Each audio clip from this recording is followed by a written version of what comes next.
DD किसान, बदलते भारत की शान।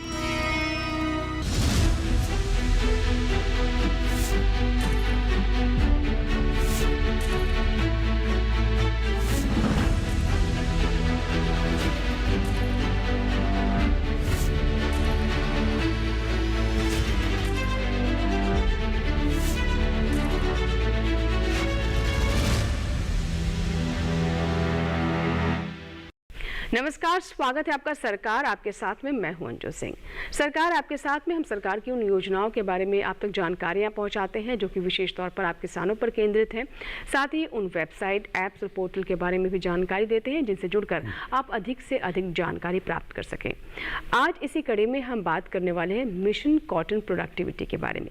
कैसे इससे इस पूरे क्षेत्र को गति देने का प्रयास किया जा रहा है, इसके मुख्य घटक क्या है और कैसे हमारे किसानों को विशेष तौर पर इस मिशन से लाभ होगा, इसी के बारे में आज हम आप तक सरकार आपके साथ में जानकारी पहुंचाएंगे। आगे बढ़े उससे पहले देखते हैं मिशन के बारे में पूरी जानकारी हमारी इस रिपोर्ट में।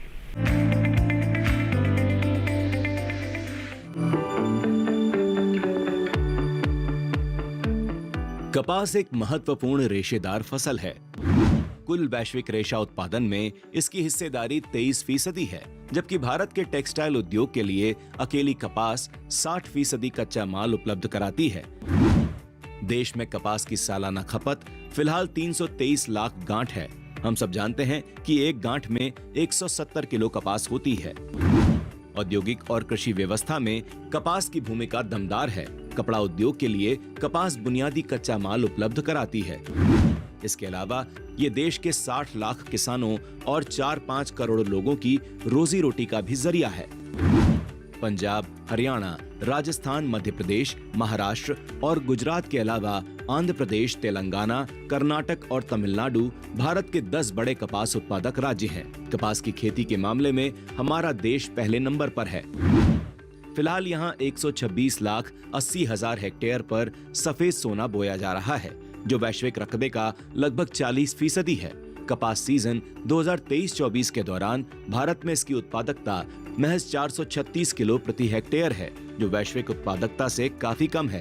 क्षेत्रफल में भले ही पहले पायदान पर हों, मगर 2022-23 के दौरान उत्पादकता के क्षेत्र में हम 39वें स्थान पर थे। चिंता की बात यह भी है कि पिछले 10 साल के दौरान कुल मिलाकर प्रति हेक्टेयर उत्पादकता घट रही है। 2014-15 में उत्पादकता 502 किलो प्रति हेक्टेयर हुआ करती थी, जो 2023-24 तक आते आते 436 रह गई। इस चुनौती को देखते हुए केंद्र सरकार ने शानदार पहल की है। इस बार के बजट में वित्त मंत्री ने कपास की उत्पादकता, खासकर अतिरिक्त लंबे स्टेपल वाली किस्मों को बढ़ाने के लिए एक मिशन की घोषणा की। लाखों कपास उगाने वाले किसानों के हित में मुझे कपास उत्पादकता के लिए एक मिशन की घोषणा करते हुए खुशी हो रही है। यह 5 साल का मिशन कपास की खेती की उत्पादकता और स्थिरता में महत्वपूर्ण सुधार करेगा और अति लंबे रेशे वाली कपास किस्मों को बढ़ावा देगा। इस पंचवर्षीय मिशन के तहत किसानों को विज्ञान और तकनीकी सहायता प्रदान की जाएगी। मिशन में 5F सिद्धांत को ध्यान में रखा गया है। इससे किसानों की आय और कपास की निरंतर आपूर्ति दोनों बढ़ेंगी। इस तरह घरेलू उत्पादकता को बढ़ावा देकर ये पहल कच्चे माल की उपलब्धता को कायम रखेगी। इससे आयात पर निर्भरता कम होगी और भारत के कपड़ा क्षेत्र को नया जीवन मिलेगा।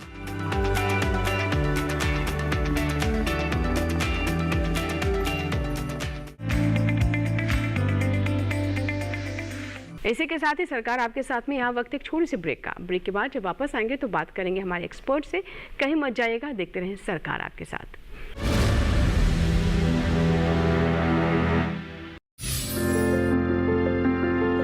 अगर हमें एग्रीकल्चर सेक्टर में रिवॉल्यूशन लाना है तो लैब टू लैंड, जो लेबोरेटरी में खोज करके निकाला गया है वैज्ञानिकों ने, उसको धरती पर उतारना पड़ेगा। विज्ञान से किसान को हम जोड़ना चाहते हैं और इसलिए हम शुरू कर रहे हैं अब आधुनिक कृषि चौपाल। उस चौपाल में हमारे किसान भाई बहन होंगे और हमारे वैज्ञानिक होंगे और वैज्ञानिक किसानों को बताएंगे कि ये वैरायटी गेहूं की है या धान की है या बाजरा की है या ज्वार की है किसान सवाल भी पूछेंगे और उपयोग करने के तरीके भी उनको बताए जाएंगे। किसान इसका प्रयोग करेंगे अपने खेत में और अपने देश की समृद्धि भी बढ़ाएंगे और किसान भी समृद्ध होगा। देखिए कार्यक्रम कृषि चौपाल, विज्ञान से किसान तक, हर माह के दूसरे शनिवार को दोपहर 2 बजे सिर्फ दूरदर्शन किसान पर।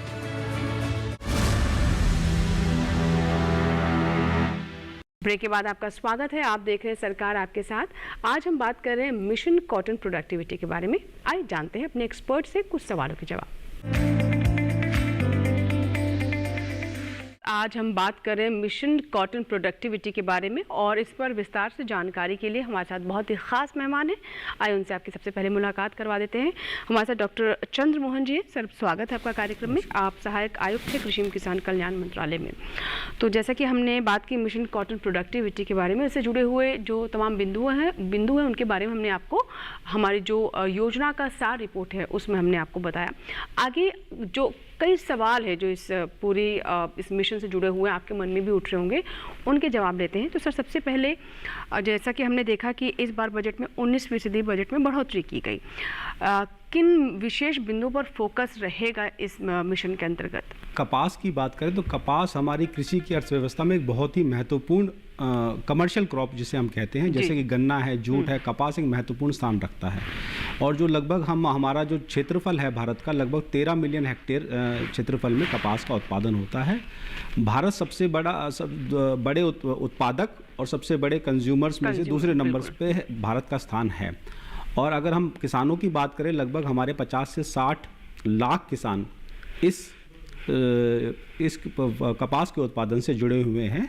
और जो इसका जो प्रोडक्ट है, जो कपड़ा जो बनता है, अगर उसकी पूरी इंडस्ट्री की बात करें तो 4 से 5 करोड़ लोग इसके व्यवसाय में, इसके कपड़ा बनाने में जुड़े हुए हैं। और ये काफ़ी बड़ी मात्रा जो रॉ मटेरियल है टेक्सटाइल इंडस्ट्री को, इससे रॉ मटेरियल प्राप्त होता है। तो एक बहुत ही बड़ा ये कंट्रीब्यूटर है हमारी इकोनॉमी में और किसानों की आय भी इससे प्राप्त होती है।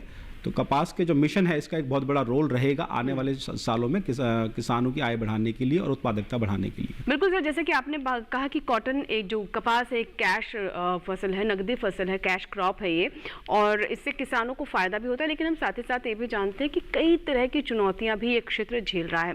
मुख्य रूप से चाहे हम किस्मों की बात करें या कीटों बीमारियों की बात करें, इससे हमारे किसानों को काफ़ी नुकसान होता है। पहले तो हमें इन जो बुनियादी समस्याएं हैं उनको भी दूर करने की ज़रूरत है। उस पर भी हम जानते हैं कि हमारी सरकार काफ़ी काम कर रही है। इस मिशन से किस तरह का लाभ होगा इसमें? देखिए, अगर हम चुनौतियों की बात करें तो चुनौती सबसे बड़ी हमारे सामने जो किसान, अगर उत्पादन के क्षेत्र में हम कपास के उत्पादन की बात करें तो जो हमारी उत्पादकता है वो लगभग 450 किलोग्राम लिंट प्रति हेक्टेयर की है, जो वैश्विक स्तर पर जो हमारी उत्पादकता स्तर है जो 770 किलोग्राम प्रति हेक्टेयर जो लिंट है उससे कम है। और अगर अन्य देशों की कल्पना में, अगर चाइना की बात करें या हम ऑस्ट्रेलिया की बात करें या अमेरिका की बात करें, उससे हमारे देश की जो उत्पादक क्षमता है वो काफ़ी कम है। तो ये एक सबसे बड़ी समस्या है जिससे किसान हमारा जूझ रहा है। दूसरी बात करें, जो हमारी गुणवत्ता है, जो फाइबर की क्वालिटी जो है वो हमें वैश्विक स्तर के पैमानों पर ले जानी है। जैसे हमारी वैश्विक स्तर पे जो अन्य जो कपास है, जैसे इजिप्शियन का कपास है, उसको हमें आगे ले जाना है, जो इसके लिए हमारी ब्रांडिंग बहुत जरूरी है, इसमें क्वालिटी बहुत जरूरी है, उसमें किस तरीके का कंटेमिनेशन किसी भी तरीके का ना हो, क्योंकि विश्व स्तर पे जो कपास का एक स्थान है कपास के कपड़े का, वो अलग ही है। और उसमें अच्छी गुणवत्ता का हम कपास हम विश्व स्तर पर दे पाते हैं तो उससे जो कपड़ा प्राप्त होगा उसकी एक अलग ही पहचान बनेगी। तो गुणवत्ता बनाए रखने के लिए, ग्लोबल बेंचमार्क स्टैंडर्ड्स पे खड़े उतरने के लिए, उत्पादकता बढ़ाने के लिए, नई रिसर्च को लाने के लिए, और साथ साथ इसका एक घटक और भी है कि जिसमें हम ऐसे अन्य स्रोत नेचुरल फाइबर के, जैसे बनाना से बनने वाला फाइबर, रेमी से बनने वाला फाइबर, पटसन से बनने वाला फाइबर, इन पर भी हम ध्यान दे रहे हैं, क्योंकि इनका भी एक बाजार है, जूट के प्रोडक्ट्स का भी जैसे बाजार है, जिसको हम आगे जाके हम कैटर कर सकें और अपनी इकोनॉमी को, क्योंकि टेक्सटाइल एक बहुत बड़ा एक रेवेन्यू जनरेट करने का सेक्टर है। तो इससे अगर हम सारी जो संकल्पना है, जो सारा जो सेक्टर है, उसके पूरे सारे पहलुओं का हम ध्यान दे पाएंगे तो हम एक अच्छा सा काम करके किसानों पे लाभ पहुंचा पाएंगे। जी जी बिल्कुल। तो देखिए, मकसद ये है कि जो किसान हैं उन तक लाभ पहुंचे, और जो चुनौतियां हैं या फिर कहें कि जो कमियां हैं, जो खामियां हैं, उन्हें भी दूर किया जा सके। भले ही हम उत्पादन के क्षेत्र में काफ़ी अच्छा प्रदर्शन कर रहे हैं, हम इसके कंज्यूमर भी हैं, उपभोक्ता भी हैं, लेकिन चाहे वो हम एक बेंचमार्क की बात करें, अंतर्राष्ट्रीय स्तर पर जब हम इसे कहीं तुलना करते हैं तो बहुत कुछ किए जाने की आवश्यकता महसूस की जा रही थी और इसीलिए इस मिशन को भी लाया गया है। सर, आगे मैं आपसे जानना चाहूँगी कि जैसे कि आपने बताया कि जिस स्टैंडर्ड का, जिस गुणवत्ता का कपास होना चाहिए, जब हम अंतर्राष्ट्रीय बाजार में जाते हैं तो वहाँ के अपने मानक होते हैं। और हमने देखा भी कि जो हमारा ये क्षेत्र है, इसमें हमने निर्यात को भी नीचे जाते हुए देखा, तो क्या इससे उसमें भी सुधार आएगा? ये भी काफ़ी महत्वपूर्ण पहलू होगा कि हम अपने एक्सपोर्ट्स को बूस्ट अप कर सकें। बिल्कुल बिल्कुल, जो जैसा मैंने पहले बताया कि जो कपास है उससे बनने वाला जो कपड़ा है एक विशेष स्थान रखता है, उसमें अंतर्राष्ट्रीय बाजार में भी उसकी एक विशेष स्थान है। तो अगर हम उसकी गुणवत्ता की बात करें, जो गुणवत्ता कपास के कपड़े की निर्धारित होती है वो उसकी रेशे की लंबाई से निर्धारित होती है। तो जो हम एक्स्ट्रा लॉन्ग स्टेपल कॉटन जिसकी हम बार बार चर्चा करते हैं वो इसी के बिंदु पे केंद्रित करता है। तो ऐसी प्रजातियां जो एक्स्ट्रा लॉन्ग स्टेपल कॉटन की हो उसको हमें लाना है। तो एक्स्ट्रा लॉन्ग स्टेपल कॉटन का मतलब है उसका धागा ज़्यादा लंबा होता है, उससे अच्छा रेशे का कपड़ा बनता है, सॉफ्ट कपड़ा बनता है जिसकी बाजार में अच्छी मूल्य मिलता है। तो इस तरह की प्रजातियां अभी हमारे पास कम हैं। तो हमने अपना एक नया, हमने भारत सरकार ने एक ब्रांड भी स्टार्ट किया जिसको हम कस्तूरी ब्रांड कहते हैं, जिसमें मुख्य तौर पे जो उसका जो रेशे की लंबाई है उस पर ध्यान दिया गया ताकि अच्छी गुणवत्ता का, उच्च गुणवत्ता का कपड़ा उससे बन सके और जिससे अधिक मूल्य उस कपड़े को बेच के प्राप्त हो सके और उससे हमारे अल्टीमेटली उससे हमारे किसानों को भी लाभ मिल सके। तो इस पे हमारा फोकस रहेगा। तो आने वाले समय में जरूर हमारा निर्यात भी बढ़ेगा और इससे हमारे किसानों को भी लाभ होगा। जी जी बिल्कुल, तो किसानों को भी लाभ होगा, निर्यात भी बढ़ेगा। और जो अब जिन मानकों की हम बात कर रहे थे कि जो एक जब आप अंतर्राष्ट्रीय विश्व पटल पर जाते हैं तो वहाँ पर आपको उन स्टैंडर्ड्स का भी, उन मानकों का ध्यान रखने की आवश्यकता होती है और उस स्तर की हमारी प्रोडक्टिविटी हो सके, गुणवत्ता हो सके, उससे भी हम सुनिश्चित करने में कामयाब होंगे। अब सर, मेरा अगला सवाल ये है कि हम ये भी जानते हैं कि कृषि के बाद ये एक ऐसा क्षेत्र है, टेक्सटाइल ऐसा क्षेत्र है जो कि रोज़गार के ढेरों अवसर लेकर आता है और इसमें संभावनाएं भी काफ़ी हैं, लेकिन साथ ही ये भी चुनौती है कि उस तरह का संगठित क्षेत्र ये भी नहीं है। तो आपको लगता है कि इस मिशन से भी कहीं ना कहीं से भी इस पर भी हम थोड़ा सा इम्प्रूवमेंट कर पाएंगे, बेहतरी कर पाएंगे? बिल्कुल बिल्कुल, अगर रोजगार सृजन की बात करें तो अगर हम शुरुआत किसान से करें तो किसान की आय बढ़ेगी। साथ साथ इसमें हमने मशीनरी को लाने की, जो कपास के उत्पादन है उसकी हार्वेस्टिंग, मशीनरी लाने को बढ़ावा दिया गया। तो मशीनरी से हमारी हार्वेस्टिंग और जो सोइंग इतनी नहीं होती है। तो जितनी इंडस्ट्रीज़ मशीनरी बनाने में जो कपास उत्पादन से, कपास की सोइंग से लेके कपास की हार्वेस्टिंग में अगर वो जैसे जैसे आएंगे, मैकेनाइजेशन पर हमें जोर देना पड़ेगा। तो जैसे जैसे मैकेनाइजेशन आएगा उसी तरीके से रोजगार सृजन इसमें होगा। इसके बाद अगर हम बात करें जब कपास मिलों में चला जाता है तो मिलों को जो हमारा जो संरचना इंफ्रास्ट्रक्चर है उसको हम इम्प्रूव करेंगे। तो मिलों से, जैसे मैंने बताया, 4 से 5 करोड़ लोग हमारे पूरे व्यवसाय में जुड़े हुए हैं। तो उनका जैसे मिलों का इंफ्रास्ट्रक्चर बढ़ेगा, मिलों की कैपेसिटी बढ़ेगी और ज़्यादा उत्पादन होगा तो रोजगार सृजन उससे भी होगा। इसी तरीके से जो ब्रांडिंग है, अच्छे नए रिटेल चेन आएंगे तो उससे भी लोगों को जुड़ने का मौका मिलेगा, उससे भी हमारा रोजगार सृजन होगा। तो निश्चित रूप से विभिन्न घटकों के माध्यम से रोजगार सृजन तो अवश्य ही होगा इस मिशन के माध्यम से। जी जी बिल्कुल, रोजगार सृजन भी होगा। और देखिए, जब ज़्यादा नए रोजगार पैदा होते हैं तो एक नया बाजार भी विकसित होता है। और इसके अलावा जो एक हम ये भी देख रहे हैं कि चाहे कोई भी क्षेत्र हो, अब सरकार कहीं ना कहीं एक डेटाबेस भी बनाने का प्रयास करती है। हर एक क्षेत्र को एक संगठित करने का भी प्रयास है और इसे भी उस तरीके से हम देख सकते हैं। अब सर, अगला सवाल मेरा आपसे ये कि जब हम उत्पादकता की बात करते हैं, हालांकि आपने थोड़ा सा इसके बारे में बताया, लेकिन मैं थोड़ा और विस्तार से जानना चाहूँगी कि इससे किस तरह के और नई तकनीक, नई वैरायटी, खेती के नए तरीकों को हम इंट्रोड्यूस कर पाएंगे ताकि ना सिर्फ गुणवत्ता बेहतर हो बल्कि हमारी उत्पादकता में भी हम एक बूस्ट देख सकें? देखिए, अगर उत्पादकता की बात करें तो उसका मुख्य घटक है नई प्रजातियाँ। तो नई प्रजाति जैसे इसमें यही कपास ही एक ऐसी फसल है जिसमें हमारी बीटी वैरायटी, जो जेनेटिकली मॉडिफाइड क्रॉप्स हैं, वो एक कपास ही एक ऐसी फसल है जिसमें हमारे देश में उनको हम ऐसी प्रजातियाँ उस फसल में हम ला सकते हैं। तो हमारे पास BT1 पहले था, 2002 में लॉन्च हुआ। उसके बाद BT2 आया जिससे हमारी जो पिंक बॉलवर्म की समस्या है वो उसका निजात मिला। लेकिन वो समस्या धीरे धीरे उतनी कंट्रोल नहीं हो पा रही है उसकी वजह से। तो नई हमें टेक्नोलॉजी लाने की ज़रूरत है जिससे कि जो हमारे जो रोग है या जो कीट है उससे नुकसान किसान का कम हो, और साथ ही साथ जो उत्पादकता है वो बनी रहे और आगे बढ़े। तो इसमें हमने उत्पादकता का लक्ष्य भी रखा है कि इतनी उत्पादकता पे हम इसको आगे इन 5 सालों में इसको ले जा पाएंगे। तो नई प्रजातियों का एक बहुत बड़ा रोल है। इसके बाद जो शस्य क्रियाएं हैं, जो हमारी शस्य क्रियाएं हैं, उसको भी हम कैसे, जैसे हाई डेंसिटी प्लांटिंग की बात की जाती है कॉटन में, ज्यादा घनत्व वाली प्लांटिंग की जाती है, तो उसकी टेक्नोलॉजी को हमें और बेहतर करना है। जैसे विदेशों में इस टेक्नोलॉजी का बहुत प्रयोग होता है कि एक क्षेत्रफल में ज्यादा पौधे लाके उसको कैसे मैनेजमेंट किया जाए, उसकी कैनोपी कैसे मैनेजमेंट की जाए, उसका किस तरह के उसमें ग्रोथ रेगुलेटर्स लगाए जाएं, किस तरह का काम करके उसमें ज्यादा घनत्व में पौधे बो के ज्यादा उत्पादन लिया जा सके, उस पे काम होगा। साथ साथ फिर उससे मशीनरी पे काम होगा। तो मशीनरी किस तरीके से लेकर मैकेनाइजेशन का क्षेत्र में काफ़ी कम हुआ है, तो इस तरीके की रिसर्च होगी। फिर इसके बाद आगे जो बात करी जा रही है, इसमें ब्लॉकचेन और ट्रेसेबिलिटी की बात भी की जा रही है कि कपड़ा का जो हमारा रेशा है और जो हमारे जो कपास की फसल है उसका उत्पादन कहाँ हुआ, यानी एक तरह से जीआई टैग। हाँ, जीआई टैगिंग से भी एडवांस है।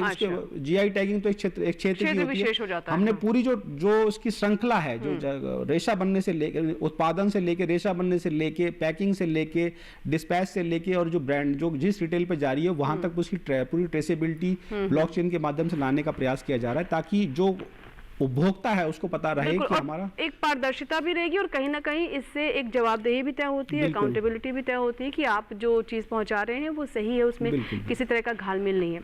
अब सर मैं आपसे जानना चाहूँगी कि जैसा कि आपने बताया कि अगर हम उत्पादकता बढ़ाने की बात करें तो कौन से बिंदु पर काम करना होगा। अब मैं लॉजिस्टिक्स पर आती हूँ। हम ये भी जानते हैं कि कृषि अवसंरचना कोष भी तैयार किया गया कृषि के क्षेत्र को और गति देने के लिए और इसे एक स्ट्रक्चर प्रोवाइड करने के लिए। अगर हम कपास के क्षेत्र की बात करें तो इसमें भी आपको लगता है कि इस पर भी काम होगा इस मिशन के अंदर? बिल्कुल। अगर हम लॉजिस्टिक्स की बात करें, जो वैल्यू चेन है, जो इंडस्ट्रीज जो इससे जुड़ी हुई है, उसको 1000 जो हमारी जिनिंग मिल्स है उनका इंफ्रास्ट्रक्चर इंप्रूव करने की बात इस पर मिशन में ध्यान है। तो वो जो इसके 3 घटकों में बांटा गया है। जो दूसरा बिंदु है उसमें जो हमारी जो टेक्नोलॉजी है, जो हमारी जिनिंग मिल्स है, उनका इंफ्रास्ट्रक्चर कैसे बढ़ाया जाए, उनकी टेक्नोलॉजी कैसे बढ़ाई जाए, ताकि जो कंटेमिनेशन उसमें आ रहा है, जो उसमें एक तरीके से अन्य घटक आ जाते हैं जिससे उसका एक तरह मिश्रण हो जाता है, जिससे क्वालिटी कम हो जाती है, उसका मिश्रण उसमें कैसे कम किया जाए, उस पर ध्यान दिया जा रहा है। इंप्रूवमेंट पे, इंफ्रास्ट्रक्चर पे ध्यान दिया जा रहा है। तो निश्चित तौर पे जो हमारी जो पोस्ट हार्वेस्ट मैनेजमेंट है या हमारी जो बाकी उत्पादन के बाद की जो क्रियाएं जिसमें इंडस्ट्री जुड़ी हुई है, उस पर पूरा ध्यान इस मिशन में दिया जाएगा। जी। आगे सर, जैसा कि हम ये जानते हैं कि ये क्षेत्र भी कहते हैं विमेन फ्रेंडली क्षेत्र है, तो इससे महिला सशक्तिकरण कैसे होगा और क्या उनका भी ध्यान रखा जाएगा मिशन के अंतर्गत? बिल्कुल। जैसा कि हमारे देश में बहुत सारी महिलाएं जो खेती के क्षेत्र में जुड़ी हुई हैं और उनका बहुत बढ़ चढ़ कर उसमें पार्टिसिपेट करती हैं, तो जो महिला किसान है जो कपास उत्पादन में जुड़ी हुई हैं या जो ऐसी इंडस्ट्री में जो जुड़ी हुई हैं, जो जिससे कपास का कपड़ा या जिनिंग मिल्स में होती है, तो जैसे जैसे रोजगार बढ़ेगा, जैसे जैसे उसमें नए अवसर आएंगे, जैसे जैसे उसमें बाकी इंडस्ट्रीज का इन्वेस्टमेंट बढ़ेगा और जैसे जैसे उसमें हमारा जो फाइनल प्रोडक्ट है, जो कपड़ा है, वो जैसे जैसे उसकी मांग बढ़ेगी, तो जो उससे हमारा रिवेन्यू जनरेट, जो आय जनरेट होगी, उससे हमारी जो महिला किसान है या जो महिलाएं हैं जो उससे जुड़ी हुई, उद्योग से जुड़ी हुई, उनकी निश्चित रूप से आय बढ़ेगी, उनमें कॉन्फिडेंस भी बढ़ेगा और उनका आगे चलकर उनका गौरव भी बढ़ेगा। जी बिल्कुल। देखिए, इसका प्रभाव हर तरफ देखने को मिलेगा। न सिर्फ किसान आर्थिक रूप से मजबूत होगा, लेकिन जो महिलाएं इस क्षेत्र से जुड़ी हुई हैं वो और स्वावलंबी बनेगी, उनका भी आर्थिक विकास होगा और जो इस पूरे क्षेत्र को और गति देने का जो प्रयास है उसमें भी हमें मदद मिलेगी, जिस तरीके से बजट में इजाफा किया गया और साथ ही पूरा ये मिशन तैयार किया गया है। सर, मैं अब आगे आपसे जानना चाहूँगी कि हमारे जो युवा हैं या फिर जो किसान हैं जो कृषि के क्षेत्र में जुड़े हुए हैं और जो इस पूरे इंडस्ट्री से भी कहीं ना कहीं जुड़े हुए हैं, तो उनके लिए किस तरह के विकल्प हो सकते हैं और क्या ये तो बात हुई एक मिशन की, लेकिन क्या सीधे किसानों तक भी कोई इससे बेनिफिट पहुंचाने का प्रयास किया, जो डायरेक्ट बेनिफिट एक तरीके से कोई अगर है? बिल्कुल। देखिए, कृषि की कोई योजना आए और उसमें किसानों को ध्यान ना दिया जाए तो ऐसा तो किसान हमारे अन्नदाता हैं और इसमें तो हमारा क्योंकि कपड़े उद्योग से जुड़े हुए, तो कपड़े का जो उत्पादन है, जो कपड़ा जो हमें दिया जा रहा है, वो भी किसानों के माध्यम से आ रहा है। तो किसान तो निश्चित तौर पर इसमें जुड़े हुए हैं और जो भी फैसिलिटी या जो भी हम असिस्टेंस किसानों को दे रहे हैं वो डायरेक्ट तौर पे हम देने का प्रयास करते हैं उसके माध्यम से। साथ साथ जो हमारे युवा किसानों की बात करी तो हम बहुत सारी नई टेक्नोलॉजी जो इसमें ला रहे हैं, जैसे मैकेनाइजेशन की बात कर रहे हैं, मैकेनाइजेशन ब्लॉकचेन की बात कर रहे हैं, जो लोग इसमें जो उद्योग में जुड़े हुए हैं या रिटेल चेन में जो आगे जाके जो कपड़ा जाएगा उसमें जो लोग जुड़े हुए हैं, तो युवा जो लोग हैं उसका हर तरीके से इस पूरे इस उद्योग में या उसके उत्पादन में जुड़े हुए हैं। और निश्चित तौर पे अगर इसका उद्योग बढ़ेगा, इसका उत्पादन बढ़ेगा, तो युवा किसान और युवा उद्यमी या युवा जो इस क्षेत्र से जुड़े हुए हैं उनका रुचि इसमें बढ़ेगी। जी बिल्कुल सर, एक और मेरा सवाल है अंत में जाते जाते मैं चाहती हूँ इस पर भी आप हमारे दर्शकों को बताएं कि देखिए जो कपड़ा उद्योग है वो काफ़ी फल फूल रहा है, हम जानते हैं रोजगार के इसमें बहुत अच्छे अवसर हैं, लेकिन एक जो व्यवहारिक समस्या, एक जो चुनौती आती है वो है कच्चा माल। उन तक सही समय पर मांग और आपूर्ति में किसी तरह का गैप ना रह जाए, ये तो किसानों से ही होगा, तो इसको भी कहीं ना कहीं एड्रेस किया जाएगा इसमें। बिल्कुल, जैसा कि मैंने पहले बताया कि जो ट्रेसेबिलिटी की बात है, जो ट्रेसेबिलिटी सही समय, क्योंकि हमारी सरकार इसमें एमएसपी भी निर्धारण करती है, तो ये सुनिश्चित की जाती है कि एक मिनिमम दाम किसानों को मिल सके। इसी के साथ साथ हमारी कॉटन कॉर्पोरेशन ऑफ इंडिया है, जो मुंबई आधारित संस्था है, जो कॉटन के प्रोक्योरमेंट पे ही पूरा काम करती है। तो इसमें ये एक पूरी संस्था है और एमएसपी हमारा निर्धारित होता है। इसके माध्यम से जो उसकी खरीद होती है और सही समय पे जो टेक्नोलॉजी का यूज़ करके मिलों पे कैसे पहुंचाया जाए, उसका भी प्रोविज़न किया जा रहा है। तो इसमें जो आप पूछ रहे थे कि जो किसी तरीके का जो टाइम का लॉस है वो नहीं होगा, सही समय पे जो कच्चा माल है वो किसी तरीके से टेक्नोलॉजी के थ्रू मॉनिटर होते हुए किसानों के माध्यम से और जो मिलों पे पहुंच जाए, इसकी पूरी व्यवस्था इसमें की गई है। इस तरीके की कोई भी समस्या आने के आगे संभावना नहीं है। जी सर, हमसे बात करने के लिए और इस पूरे मिशन से जुड़ी महत्वपूर्ण जानकारी हम तक पहुंचाने के लिए, हमारे दर्शकों तक पहुंचाने के लिए बहुत बहुत शुक्रिया। तो ये था हमारा आज का सरकार आपके साथ, जिसमें हमने बात की कॉटन मिशन के बारे में, किस तरीके से हमारी सरकार इस क्षेत्र को और मजबूत करने का प्रयास कर रही है, और इस बजट में भी इस बार इसका प्रावधान रखा गया है, बजट में राशि भी बढ़ाई गई है। हमें पूरी उम्मीद है कि आज का कार्यक्रम आपको ज़रूर पसंद आया होगा। अगर आपके कोई सुझाव है या फिर आप चाहते हैं किसी और योजना या मिशन के बारे में हम आप तक और विस्तार से जानकारी पहुँचाएँ, तो इसके बारे में आप हमें ज़रूर बताएं। आप हमारा email ID नोट कर लें या फिर आप हमें हमारे टोल फ्री नंबर पर भी बता सकते हैं, हमें सोशल मीडिया के माध्यम से भी संपर्क कर सकते हैं। हमारा ईमेल आईडी है sarkaraapkesath@gmail.com। सोशल मीडिया से संपर्क करने के लिए फेसबुक पर जाएं, सर्च बॉक्स में सरकार आपके साथ टाइप करें, हमारा पेज खुल जाएगा जहां आप मैसेंजर या फिर वॉल पर लिखकर अपने सवाल हम तक पहुंचा सकते हैं। इससे भी आसान तरीका है सरकार आपके साथ कार्यक्रम का टोल फ्री नंबर यानी हमारा कॉल सेंटर नंबर 1800-113-0660। इस पर आप सोमवार से शनिवार सुबह 6 से रात 10 बजे के बीच कॉल करें, अपने सवाल रिकॉर्ड करवाएं जो कि हम तक पहुंच जाएंगे और हम आपके सवालों को कार्यक्रम में भी शामिल करेंगे। इसी के साथ ही यहाँ लेंगे आपसे इजाज़त, एक और योजना की पूरी जानकारी के साथ सरकार आपके साथ में फिर होगी आपसे मुलाकात। तब तक आप बने रहें दूरदर्शन किसान के साथ। नमस्कार।